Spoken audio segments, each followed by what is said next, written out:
High বন্ধুরা, তোমরা সবাই কেমন আছো? তো আশা করছি সবাই ভালো আছে। আর আমি তো খুব খুব ভালো আছি, কারণ আমার বাড়িতে পুতুল মেয়ে এসেছে এই জন্য।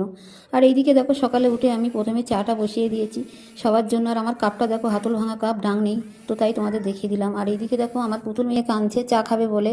ওকে আমরা চা দেই না, তবু কাঁদছে বলে একটু দিয়ে দিলাম। ও তো বাচ্চা, তার জন্য ওর কথাও মাঝে মধ্যে আমরা বড়দের শোনা দরকার। আর দেখো, তোমাদের একটু টাটাও দিয়ে দিল। আর এইদিকে দেখো, মুড়ি ছড়িয়ে আমার পুতুল মেয়ে কী করেছে। তারপরে দুপুরের জন্য দেখো, আমি মাছ নিয়ে এসেছি বাজার থেকে, তেলাপিয়া মাছ। তো তেলাপিয়া মাছ দিয়ে পটল রান্না করব। আর তারপরে দেখো, এদিকে ভাতটাও আমি বসিয়ে দিয়েছি, কারণ অনেকটাই বেলা হয়ে গিয়েছে আজকে, তো তার জন্য তাড়াতাড়ি করে ভাতটাও বসিয়ে দিলাম। আর ভাত বসিয়ে দেওয়ার পরে তারপরে আমি মাছগুলো এবার কুটে নিয়ে ধুয়ে নিয়েছি। আর তারপরে দেখো, আমার কিছুটা বাজার থেকে গোশ এনে দিয়েছে। তো এটা কিসের গোশ তোমরা যদি চিনতে পারো আমাকে কমেন্টে জানাবে। আমি গোশের নামটা কিন্তু বলছি না।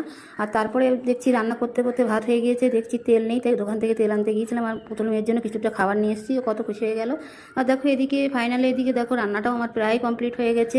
এটা পটল আলু মাছ, আর এটা দেখো গোশ রান্না করছি। আর গোশে একটু আলু তো দিতে হয়, আলু না দিলে তো আমার গোশ ভালো লাগে না, আমার বাড়ি কেউ খেতে চায় না, তাই একটু গোশ আলু দিয়ে দিলাম। তারপরে সুন্দর করে কষিয়ে নিয়ে গোশের পানি দিয়েছি। তারপরে দেখো, এবার মশলা দিয়ে এবার একটু গোশটা নাড়িয়ে তারপর নামিয়ে নেবো। তো তোমাদের সঙ্গে বকবক করতে করতে আমার কিন্তু রান্নাটাও কমপ্লিট হয়ে গেছে। তো তারপরে দেখো, দুপুরে সবাইকে এবারে খেতে দিয়ে দিলাম। তো বন্ধুরা, আমার এই ছোট্ট মিনি ব্লগটা তোমাদের কেমন লাগলো আমাকে কমেন্টে জানিও। তো আজকের মতো টাটা, সবাই ভালো থাকবে। আল্লাহ হাফেজ।